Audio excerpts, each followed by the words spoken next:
Testing, testing. One, two, three. Testing, testing, testing. Carl launch for the sports hit list by the fans and for the fans. We are live for the Game 2 pregame show ahead of Game 2 of the NBA Finals. Thank you so much for logging on and supporting the Sports Hit List brand and all of our content. Tonight, I know there's also a WWE pay-per-view, WWE Hell in a Cell, but we know NBA takes priority on the brand over one of those kind of pay-per-views. But I just want to make sure everyone, please make sure you like, share, comment, subscribe to all of the Sports Hit List content we got going out there.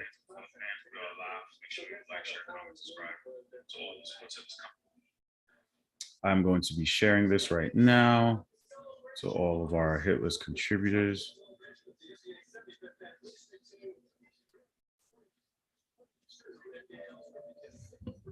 Just let in P.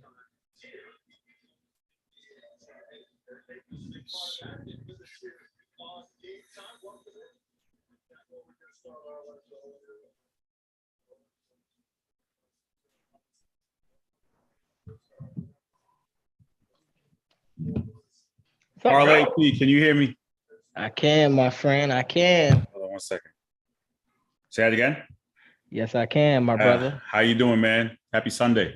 I'm good, bro. How you doing? It's a big night for you tonight, bro. It is, man. It is. Listen, listen. Game 1 win. You know how they say that it's only one game, so I'm using that and just trying to stay as calm as possible.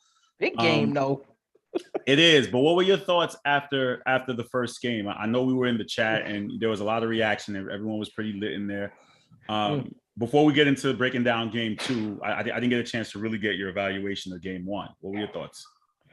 I felt like Golden State made a lot of shots that wasn't sustainable, right?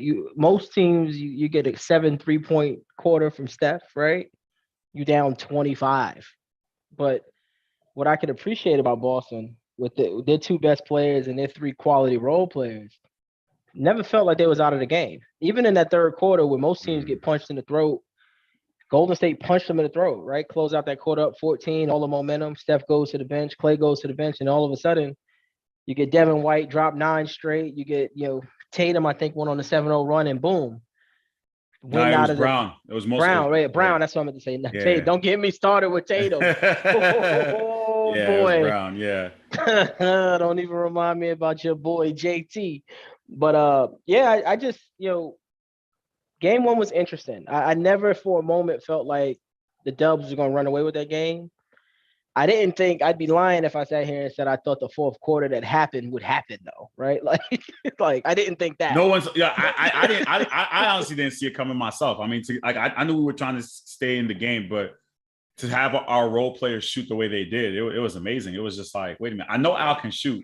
I know Derek White. I've been on him, but it was pretty surprising to see the way they played in that quarter.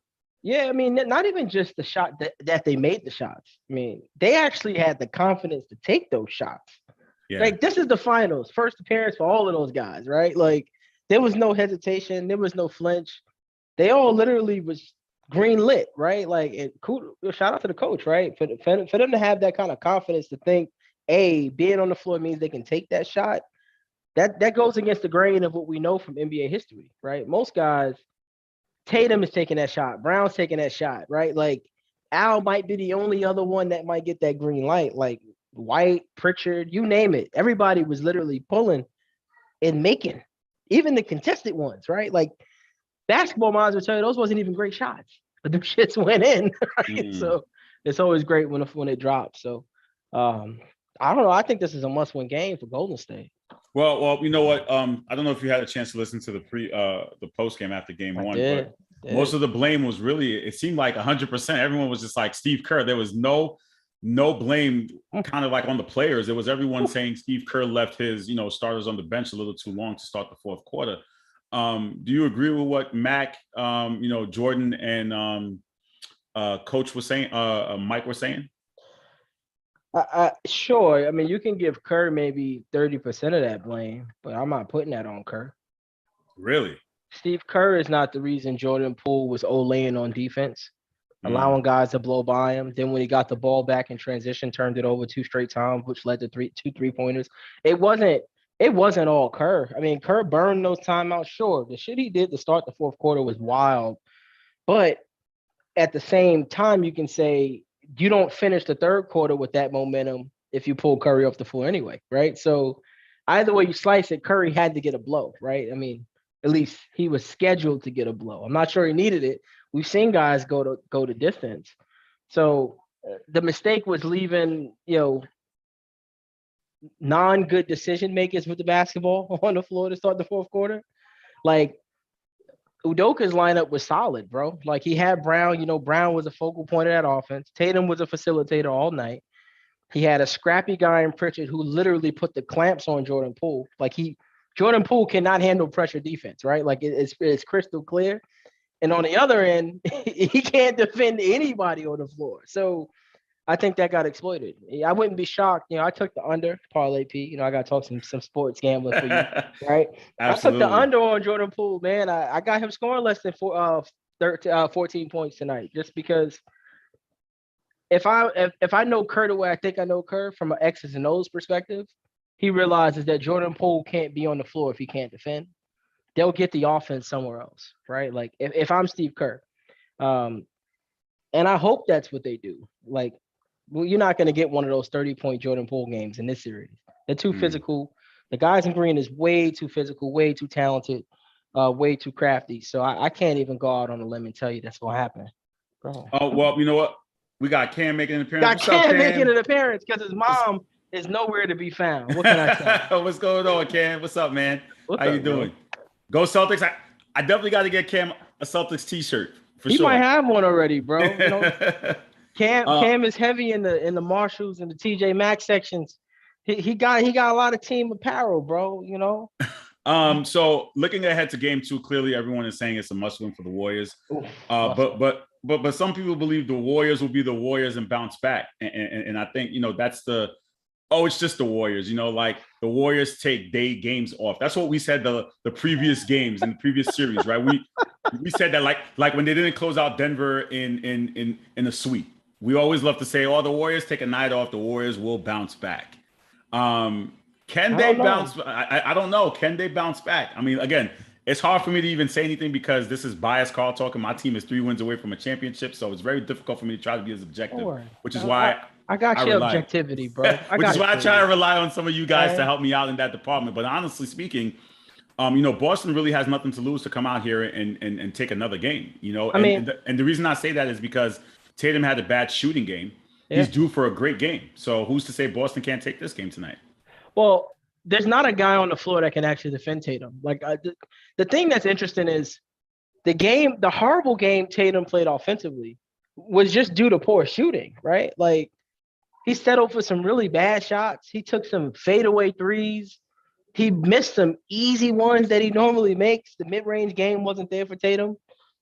He stopped being aggressive. He didn't go to the free throw line toward the end of the game. So when you think about you're going to get 25 to 30 from Tatum tonight, I'm not sure they have a guy that can defend Jaylen Brown. If Jaylen Brown is able to make his mid-range to long-range shot, you don't actually have an answer for those two, which they know already, right? Like that you don't have guys that can defend those two guys at a high level. So now what do you have to rely on? The real question for Boston is, does Marcus Smart play as well as he played offensively, right? You can't expect Derek White to give you 20 again tonight, right? Like he's probably going to go back to his normal game, right? His normal 7 to 9 points, high impact defensively. The biggest X factor for me is going to remain who you said from the first pregame, Al Horford, bro. Yeah, it is Al. They don't have a guy that can really defend Al, right? Because they can't keep Looney on the floor for 35 minutes, right? He's a 20-minute guy. And he's also, and you got Al shooting threes. It's just check him out. Al's in the corner, bro. Literally, he's playing that Kevin Love, Chris Bosh role for Boston. Yeah, that's just true. In the corner, showing up defensively, getting rebounds, but ultimately he's a jump shooter, right? I don't know how you defend that. So yes, to answer your question, it is a must-win game for Golden State. Do I think Golden State can bounce back? I do. There's a part of me that says they led the entire basketball game until that fourth quarter, right? Like they were still one step ahead. The challenge I got, they looked old. They looked like they were right? They look like the 30-plus-year-old guys that's been in these long seasons. To me, they look gassed. They look winded. And the moment Boston started putting that foot on the gas pedal in transition, they looked lost out there. It didn't look like a Steve Kerr defensive-led team. And that's the only question mark I got for Mike Brown. I think is a defensive guy, has been for Kerr for a while now. I don't know what you draw up. Like, what do you draw up to stop that? You can't.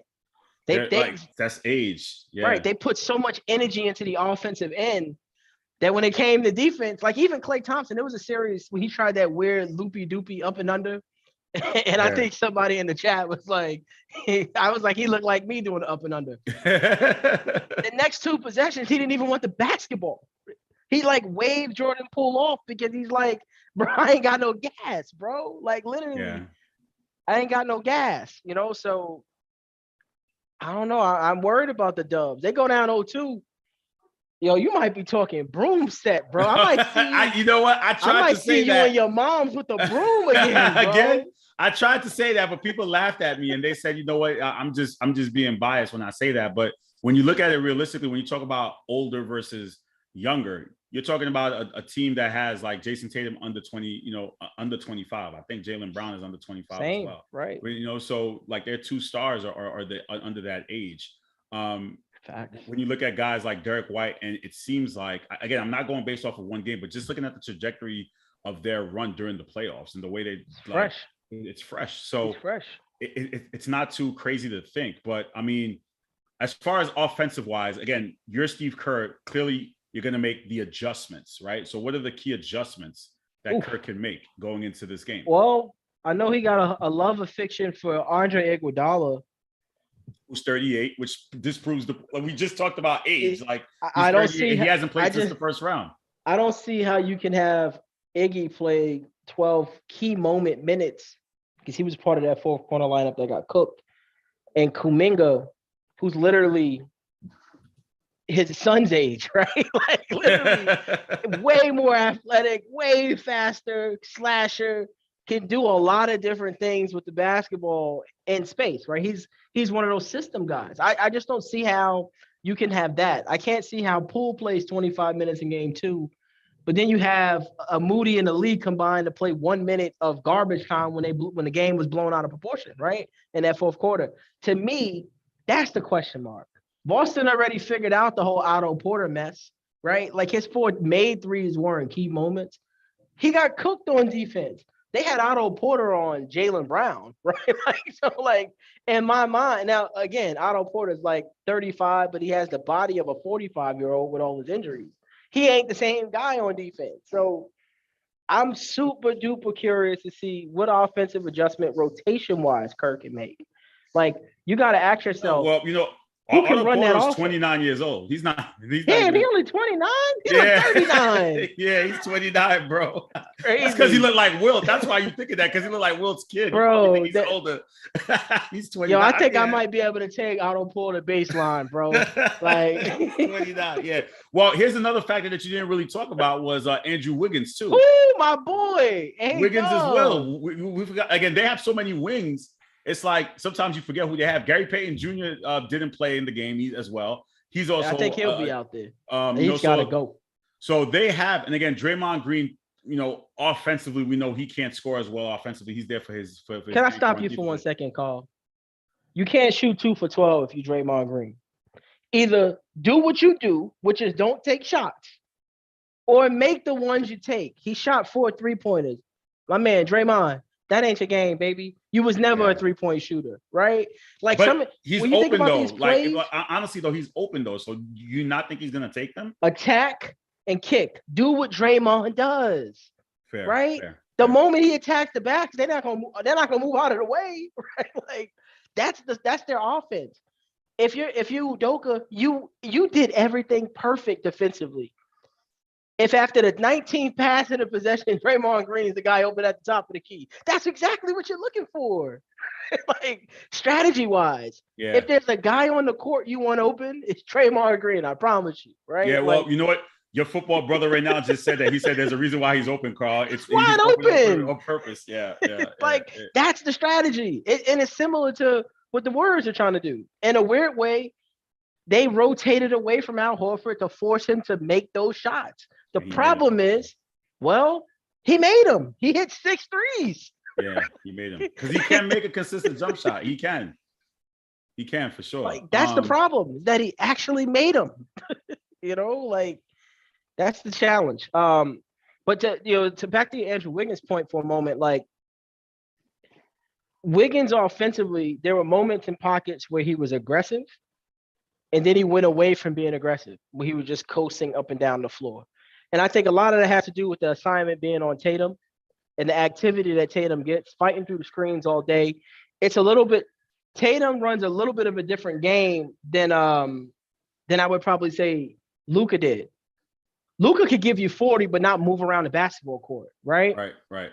Brown and Tatum, those two guys is nonstop moving, right? Like they got the ball in the hand, the off ball, the action, the entire offense is running through those two dudes. Luka could literally pound the ball on some LeBron vibe for 18 seconds and then take a shot. And in this series, that's a little bit different for Wiggins. So I'm not sure you might not even see another 20 and 11 type of night from Wiggins. You'll see the rebounds, but they got a lot out of him offensively. I'm not sure you're going to see that in this game, right? Like, I think you have to see the fresh legs of a Kuminga. You're going to have to sprinkle those guys in because, honestly, Boston, they don't, how do you scheme those guys, right? Like, how do you scheme a Moody, a Lee, guys that are flying to the basket, cutting relentlessly, and can defend at a high level? You can't scheme that, right? And by the time you figure that out, the next rotation is back in the game. And now we're talking game 3, right? If you're the Warriors, best case scenario. Mandy just told us, shout out to Mandy, that Iggy is out for game 2. Not surprised. He ain't hurt. It was a business decision. Iggy can't roll tonight. Yeah, it's age, because his age showed it kind of like he hadn't played, I believe, since the first round. And then here he comes coming into minutes. Honestly, it's a little disrespectful, Carl. It's disrespectful for Iggy to be out for the entire month of May and get put back into the rotation as if he belonged there, right? It's weird. Like he's done nothing to be there, and he was there. I think that's odd. So I'm glad he ain't playing tonight. Shout out to the boy Manny. Yeah, I'm here. I think I might have lost you for a second. I'm good. Hey man, they got tropical storms in the 407, bro. It's all sorts of.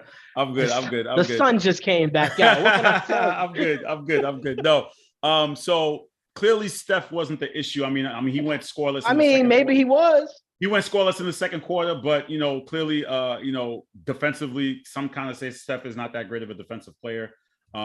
Sticking Marcus Smart on him might be an option to continue him not to play well, I guess, going into the second half. But as I said, I don't think Boston has anything to lose going into this game. I think they just have to, continue playing the way they play and hope. And some of the shots that the others were getting, those were Jason Tatum shots in a sense, right? Because he realized that they would have a high hand. I believe he had 13 assists, and you're seeing his all-around game that he's not just shooting anymore. He realized he didn't have the game. He started passing the ball a little bit more. He literally was looking like Jason Kidd out there. Yeah, for sure. So, when you think about it, though, again, what aside from just Steph playing, like we know Steph's going to play Steph. I got the answer for you, Carl. So clearly somebody else. I guess it has to be Klay to step up. It has to be Klay Thompson. Has to be Klay Thompson. Yeah, there's only one offensive spark, and you see it every time. For Klay, it's the first quarter, right? When Klay comes out there and he's making shots early, they're a whole different basketball team. We already know what Steph's going to do. Steph's probably going to give you a calm 25 to 28 tonight. They're going to be blitzing Steph tonight. And guys have to be able to respond. They got to be able to respond and rise to the occasion tonight. And it's the first quarter is so huge, like, Parlay P is the name for the day. I've never hit one of those first quarter parlays, right? Where you get the over under 6 different players, the point total. Tonight's the night I thought long and hard about it, but I still ain't do it. This has got to be one of those quarters where the Warriors come out and literally choke slam the Celtics. Like, you need to build, I got to get a wrestling vlog. Shout out to AEW like an Undertaker choke slam. It's got to be one of those, bro. It's got to be, because if you're them, you got to show that the fourth quarter isn't still around. It's not still lurking in the back of your mind. You got to build a big enough lead to recognize, they could come back from 20 down against us, right? Klay Thompson's got to make shots.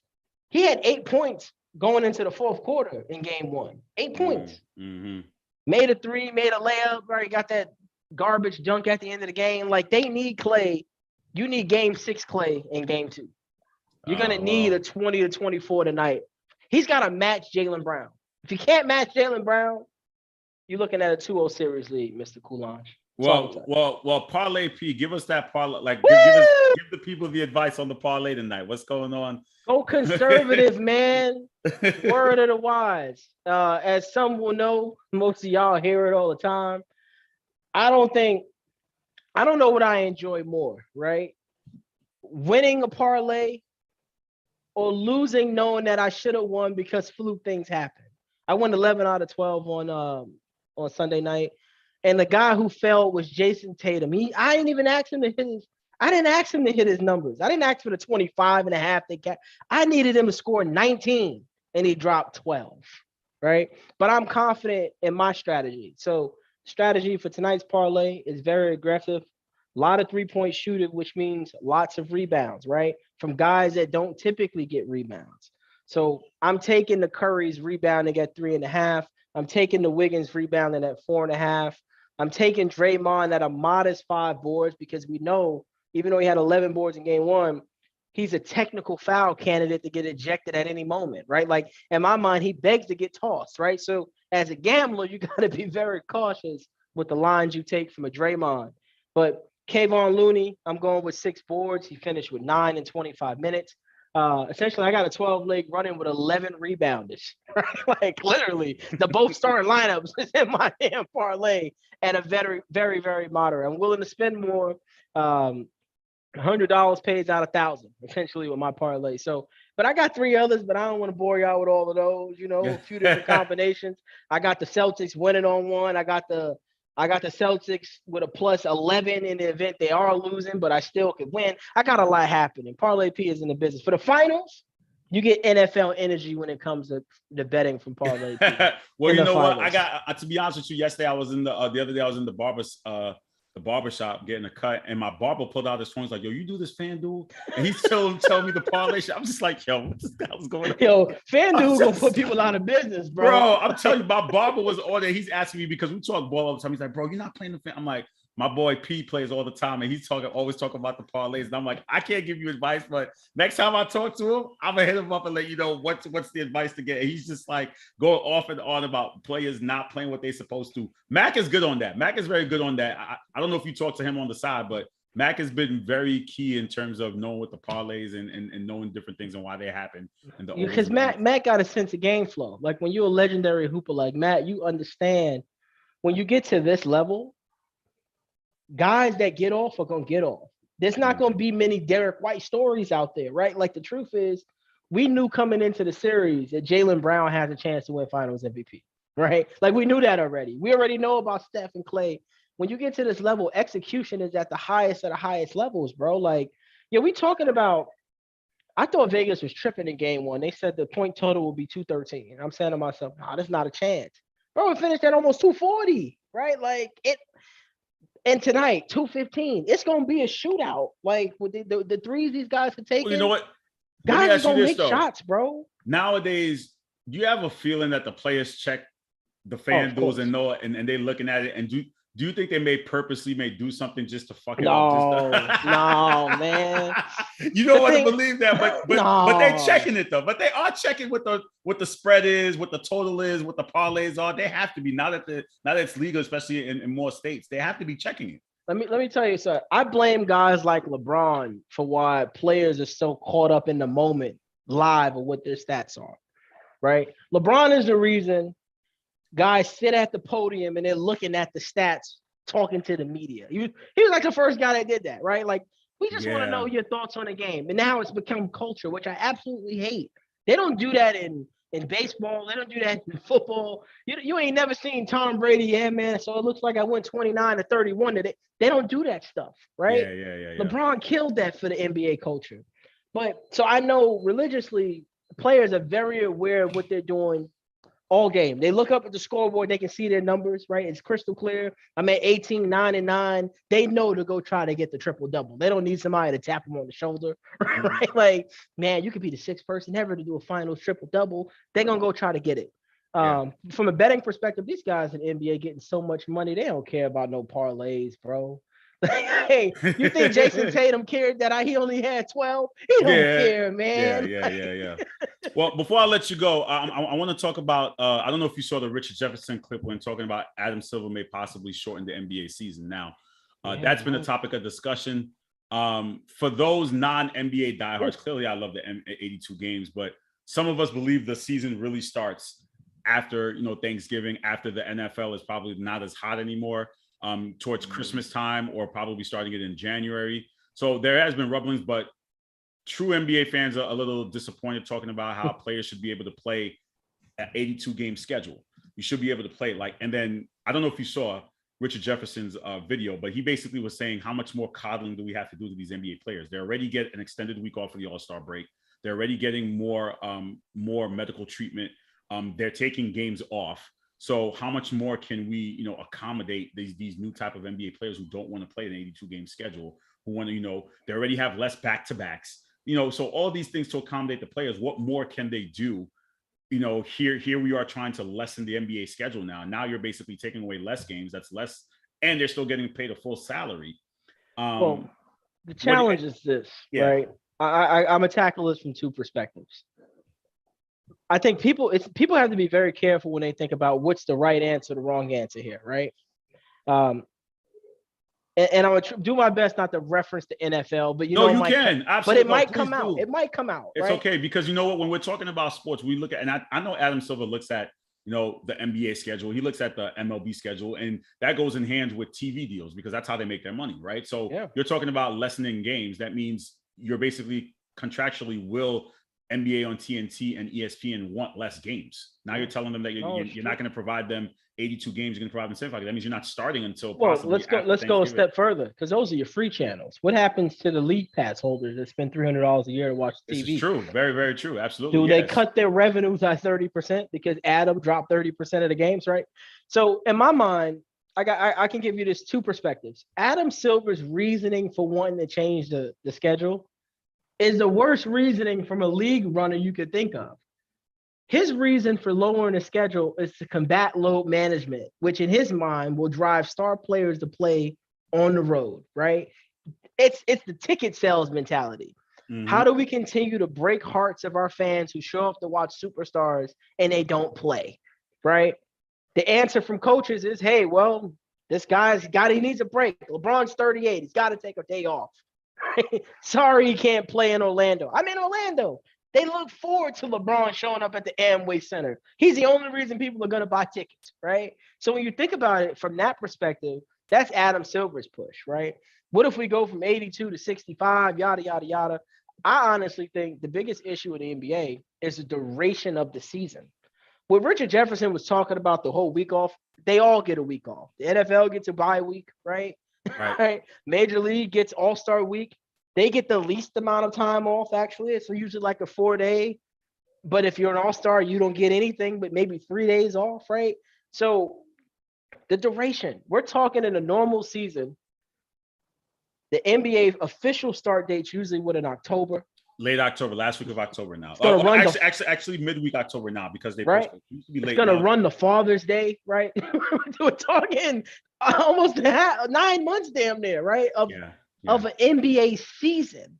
And then if you factor in preseason, which they're practicing, but they're not in the games, you're really talking, August, September, all the way. Yeah, I mean, training camp starts about, training camp starts about September, or pregame starts in October. But again, the counter argument is and we love to do this, well, Jordan and Kareem and all the greats and the Tim Duncans, they played 82 game seasons that they didn't have a problem, and they were playing for the fans. Well, that's why with the exception of a few unicorns, they didn't have long careers either, bro, at a high level. I mean, Kobe did in a sense, right? And Kobe, he's a unicorn. Right. And Kobe always said, he always thought about that little kid in the stands. Say Cam's favorite player was Kobe, and he always thought, like, if you get a Cam who wants to come see me, I'm gonna always want to play. I don't think that mentality is the same with these guys. These guys are trying to, get paid, keep their body. Let me play devil's advocate. You think Yao Ming thinks this should be an 82 game season? Now, after his body broke down, I doubt that. Right. You think Greg Oden won in 82 games? No, not at all. Not at all. I can tell you Joel Embiid today don't win 82 games, right? But what's the right answer, though? So, again, you push it to what, 66? Now you limit it to what, 50? I mean, honestly, right. where's the right? I mean, you're still not going to get compliance, right? The truth is, if you push it to 66, guys are still going to miss 20% of the season, right? Absolutely, I honestly think the NBA could do a better job of shortening up their gap, right? They have weeks where teams play twice in 7 days, and then they'll turn around and play 5 times the next week. The schedule cadence is so odd in the NBA, it's bizarre. And part of it is because they literally cherry pick the moments they want to feature basketball, right? Like they run away from Sundays until like, I don't know, March February comes around. Yeah, right? Because of the NFL, right? So they'll do Saturdays, of course. And I don't think they need to do that, right? Like in my mind. And now they ran away from Thursdays. TNT used to start because Thursdays. Of Thursday night football. Now they do it on Tuesdays, right? Right. Yeah, now we got Tuesday, we got Wednesday on ESPN. They really just need to focus on quality matchups, which they can flex. They have the ability, just like the NFL, to flex a matchup every single week. Great. Yeah, we thought the Warriors and the Nets would be a great matchup. Well, Katie has a broken ankle. Oh, man, damn. Well, let's get another team on TV, right? Like in my mind. The other challenge they have, and this is that shift of talent, right? Some of the more exciting teams to watch have been out west, Carl. Yeah. You can't wait till people will sit here until they're blue in the face. Oh, I hate LeBron James. Well, you know what? People watch the game that he's on. And right? And guess what? You know what? They tried that because remember when LeBron went west, the games used to be at 10:30, right? It's crazy, bro. And they switched it to 10 o'clock because of LeBron. That because they were losing ratings. And NBA late game used to be 10:30 start. They moved it to 7 and 9. Or 10 o'clock was the latest that they could possibly start out west. And they tried that shift. It's brutal, bro. Work. The other thing with the schedule that is crazy, like I think sometimes we forget is some of the NBA home arenas share it with the NHL. So now you have you have to contact the NHL because you have to share the same arena with them. You're not going to just look at that thing they had in Boston the other night, last round, with the ice. Still, like they pulled the ice off the floor and the court was wet.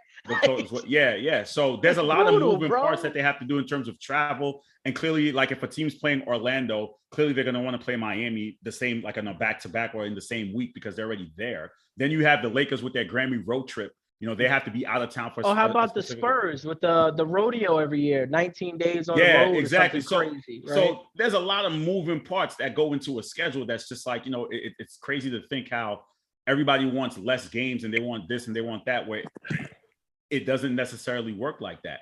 And you know what? And one other thing I'm gonna throw out there, back on the scheduling thing. I don't think the NBA needs to adjust the number of games. I honestly, I too want to see teams more healthy when it matters. You know what the real problem is? Players, and we've seen this same thing happen in the NFL when they went away from the practice model. Ever since the NFL went with the no contact, when CTE really blew up, what do we see happen on Sundays? More guys getting hurt. What do we see in the NBA now? They don't practice. They don't do any of that training camp stuff. They're physically not prepared to play a full season, right? Like, and that's why you see injuries at an all-time high. And then look at the type of injuries we're seeing. When you see hammy injuries, groin injuries, these are non-contact injuries that play. Look at Luka coming into the playoffs. Non-contact injuries due to body fatigue. Like, that's the challenge we have. These guys are not built to play a full season. If I'm Adam Silver, stick your flag in the ground. We're rolling with 82. We're shortening up some of those off days to make it a little bit more strategic. They pay millions of dollars a year for accounting firms to come up with this schedule. They can find a way to make it tighter. Gives you more days off on the back end, but you can make it tighter. And if they do that, I think that we all win. Fans win. I don't want to see less of the season. Like, give me the 82, bro. Like, I don't want to see, just like in baseball, I don't want 130 games. We need all 162. It's stupid that the playoffs is only like a month, but we need the whole thing, bro. Like, we need the whole thing. It's weird that the most physical sport of them all is expanding the seasons while the team sports are looking to shrink it. Shrink it. kind of weird. Ziggs is joining us here. But before we get into game 2, I want to just get your quick opinion what Paul was just talking about. I don't know if you saw the Richard Jefferson clip about he went off on a tangent about how, they don't need to shorten the NBA season. Adam Silver said it's possible that they may look to shorten the season. What are your thoughts with shortening the season? Richard Jefferson basically said, we can't keep coddling these NBA players. We already give them what they want. We already give them a week off. We already give them, less back-to-backs.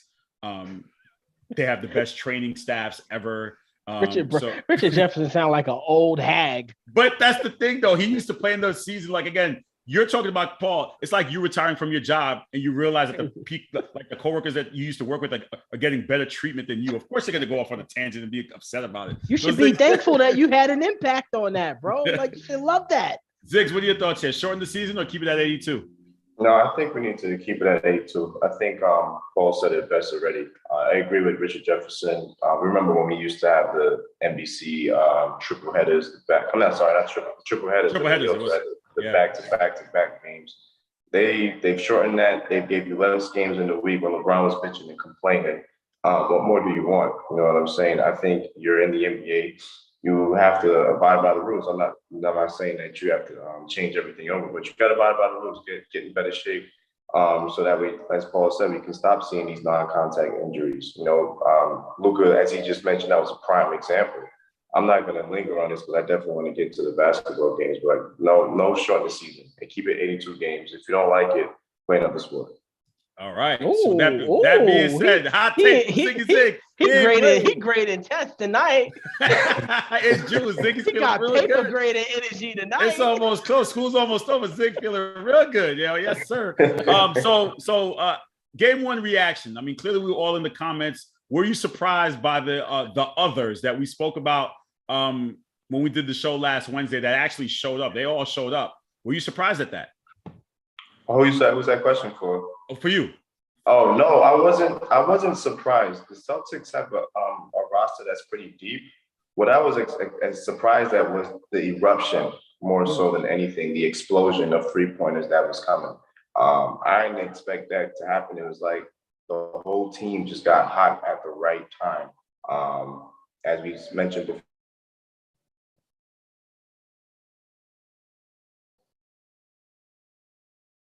Am I losing them? Hear me? Yeah, I can hear you now. We got you back.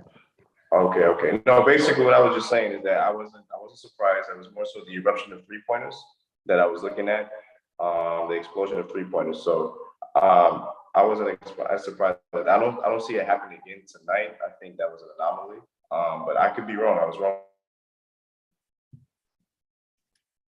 Hold on, I'm trying to get him back. Ziggs, you there? Yeah, I'm still here. You know what I mean? Yeah, you good. So what are again, the best term I've come to find in these playoffs are adjustments. Like that's the best word nowadays. It's just like, okay, after one game, what are the adjustments? You lying, bro. You lying. The best word you got is Celtics, bro. They keep winning, bro. But bro, after every game, so you can't find a post game or pre-game where they're gonna say adjustments. Like that's the word that everyone's gonna say. Ziggs, what are your adjustments for Steve Kerr heading into game 2? Ziggs, you there? Did we lose him? Well, it looks like his adjustment is that Steve Kerr won't be on. There are no adjustments. He says there are no adjustments. He said Steve Kerr got COVID, bro. There are no adjustments. That's the adjustment. There's nothing you can say. Hopefully we get him back. Yeah, so I asked Ziggs for adjustments. He ain't got none. But Paul, give us with your parlay and with your predictions for tonight's game. Who wins? How many? What's the final score? And who's your highest score? The highest score on the floor today will be Jason Tatum. I think the Boston Celtics go up 2-0. Oh man! Oh no! Don't tell the streets that. Don't tell the streets that. Don't tell us. Like, is it going to be a close margin? Is it going to be a large? Don't tell the streets that. As long as it's +4. That's what you need. Remember your Celtics did me filthy in that game 7 with +3. They won by 4 points. That's what you need. That's what you need. It's a lot of pressure, bro. And, a lot can be said about Golden State and their ability to make shots.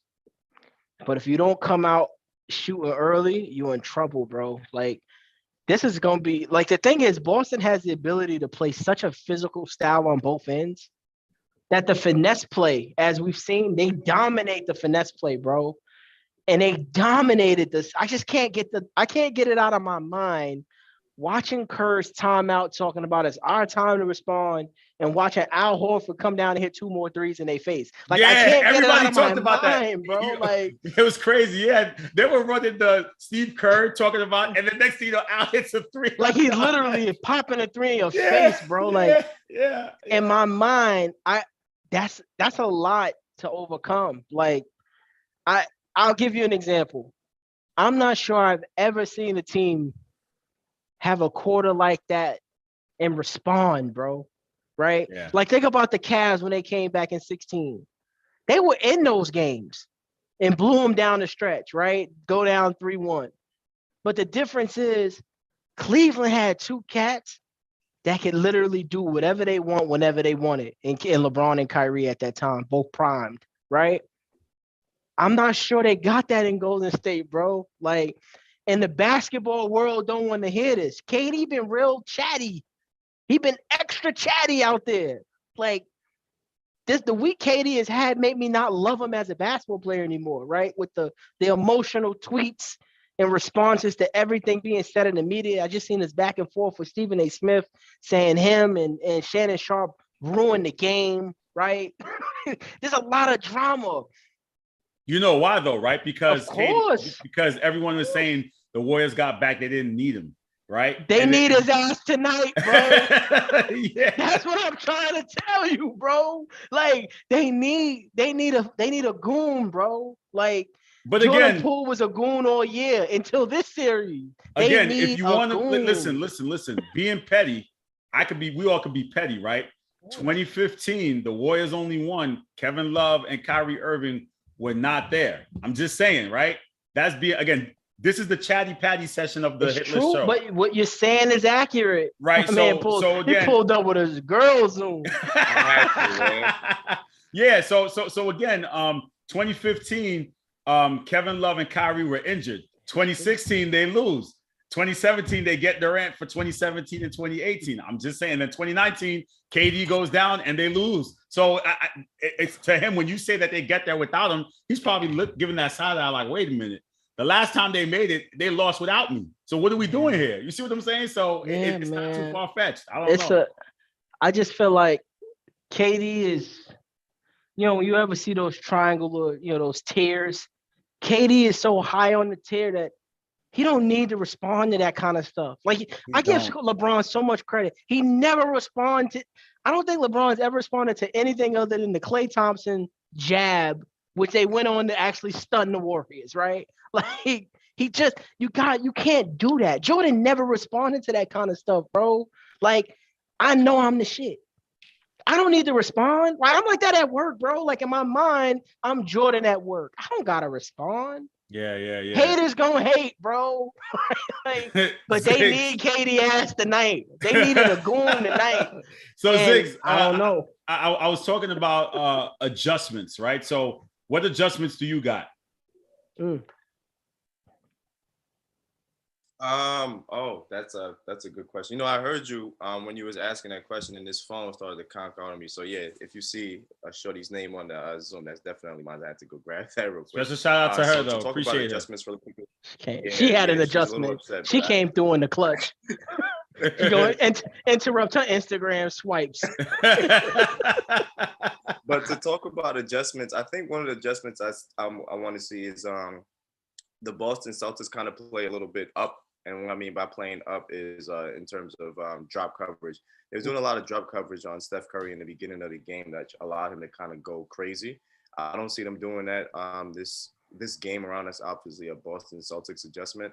And for the Golden State Warriors, I think somebody mentioned it either in the previous live or it must have been our group chat. But I don't want to see Andre Iguodala playing. He's not playing tonight. He ain't. He out tonight. Good. Shout out to Job. That was Job that mentioned he shouldn't have been out there. Yeah, he shouldn't have been playing. I mean, they I want to see Gary Payton Jr. out there. I want to see Kuminga back out there. Those were the guys that were getting it done for you earlier in the playoffs when Iggy was hurt. So I'm looking forward to seeing that. And I don't think Steve Kerr is going to play around with these lineups like he did in the fourth quarter. I think that was an atrocious move that kind of cemented that L for the Golden State Warriors. So prediction for game 2, who wins? Who has the highest score total for the game? And what's the point margin, you'd say? Oh, wow, you're going all the way in. All right, so I'm going to go Golden State Warriors.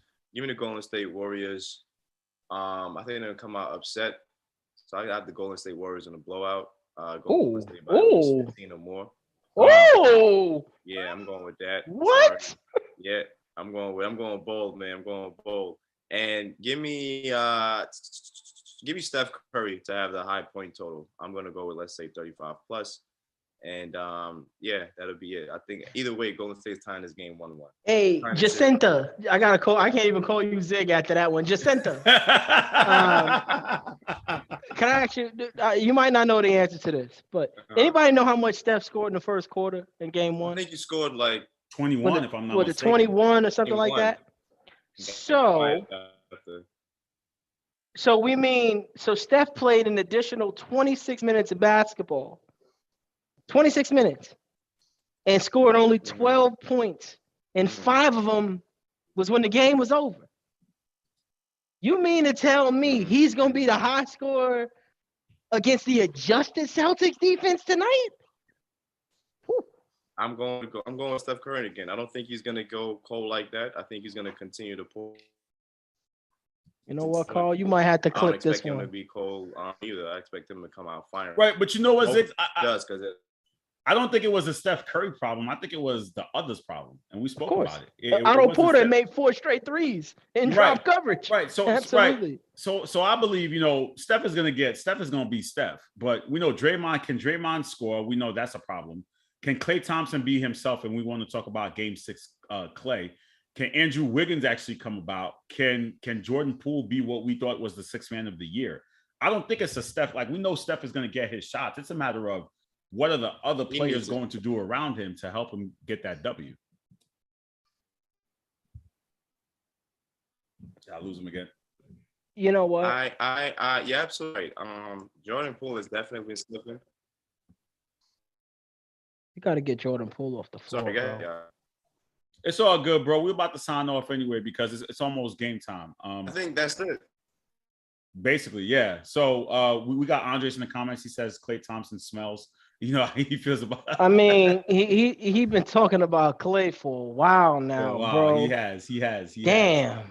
Yeah, let my man live, bro. It's something with Klay. I think I don't know if it's the comparisons to Damian Lillard or he's just had it out for Klay for years, bro. It's been I don't know what to say about that, but you know what's another stat, Carl? I didn't realize.